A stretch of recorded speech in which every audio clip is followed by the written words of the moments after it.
Hello friends, तो आज हम जानेंगे पॉलीसिस्टिक ओवेरियन डिजीज़ के बारे में। मैं डॉक्टर अनुष्का मदान, डायरेक्टर वृंदा फर्टिलिटी। आइए आज जानते हैं कि पॉलीसिस्टिक ओवेरियन डिजीज़ क्या होती है।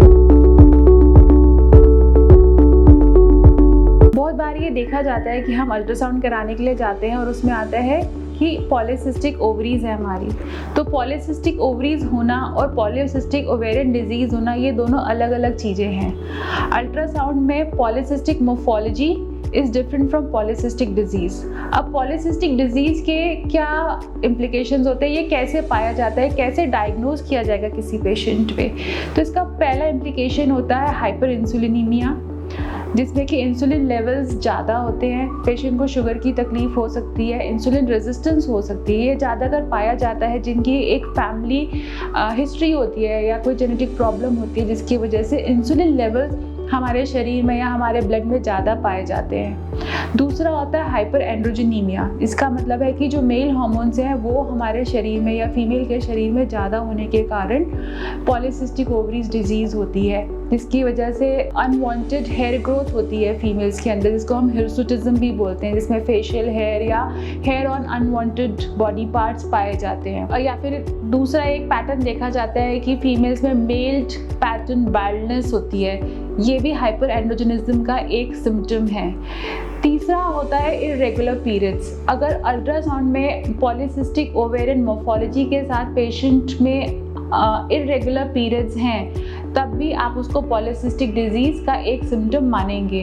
दूसरा एंड फोरमोस्ट होता है पॉलीसिस्टिक मोर्फोलॉजी आना on an ultrasound.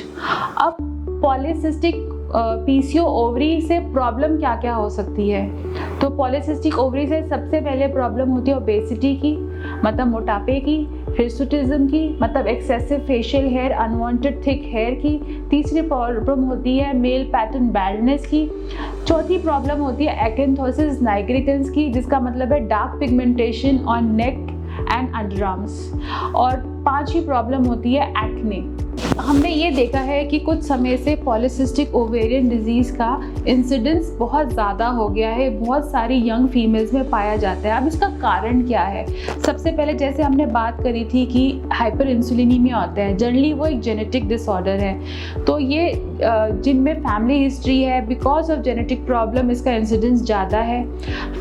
Second most common reason आज की डेट में जो देखा गया है वो है लाइफस्टाइल चेंज।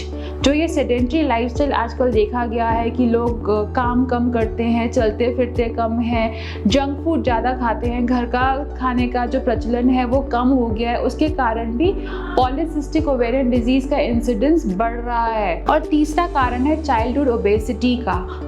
बचपन में मोटापे की वजह से भी पीसीओ का इंसिडेंस बढ़ रहा है आजकल।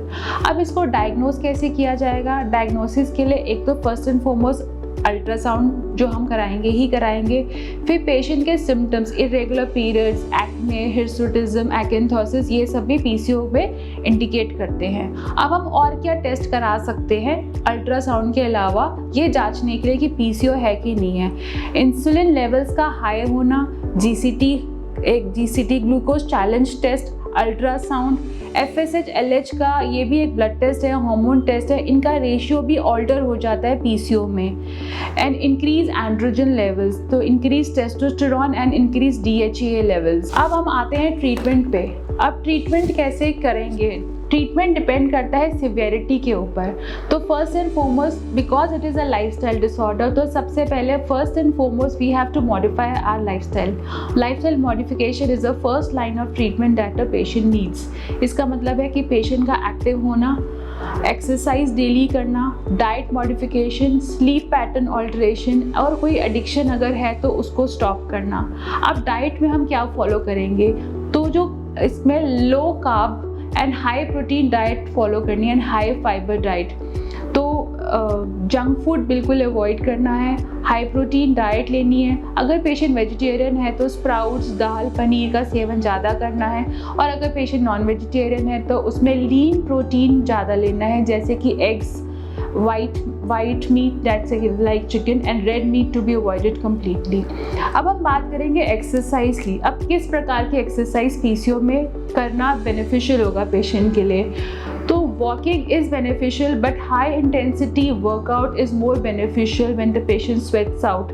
अब high intensity workout से हमारा मतलब है कि जिसमें स्वेटिंग ज़्यादा हो, जिसमें पेशेंट की हार्ट बीट फास्ट हो, जैसे कि running, jogging, weight training, skipping, cycling, swimming. These are the different exercises which are beneficial in a PCO patient. Addiction से बिल्कुल दूर रहना है, no smoking, no drinking, absolutely. अब हम आते हैं irregular periods के ट्रीटमेंट के लिए. अगर पेशेंट यंग है और सिर्फ irregular periods ही उसका एक सिम्टम है तो उसको हम हार्मोनल ट्रीटमेंट के द्वारा भी ठीक कर सकते हैं. ओरल कॉन्ट्रासेप्टिव पिल्स होती हैं जो माइल्ड डोज में पेशेंट को लेनी होती हैं और उससे इरेगुलर पीरियड्स में उसको बेनिफिट मिलता है. अब हम आते हैं इनफर्टिलिटी में.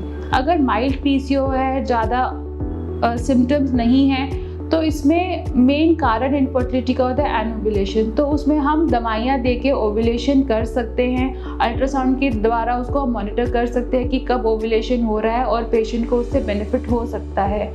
अगर उससे भी अगर ओवुलेशन नहीं होता है तो हम इंजेक्शन द्वारा, उन इंजेक्शन्स को गोनेडोट्रोपिन बोला जाता है, उसके द्वारा भी ओवुलेशन का ट्राई कर सकते हैं.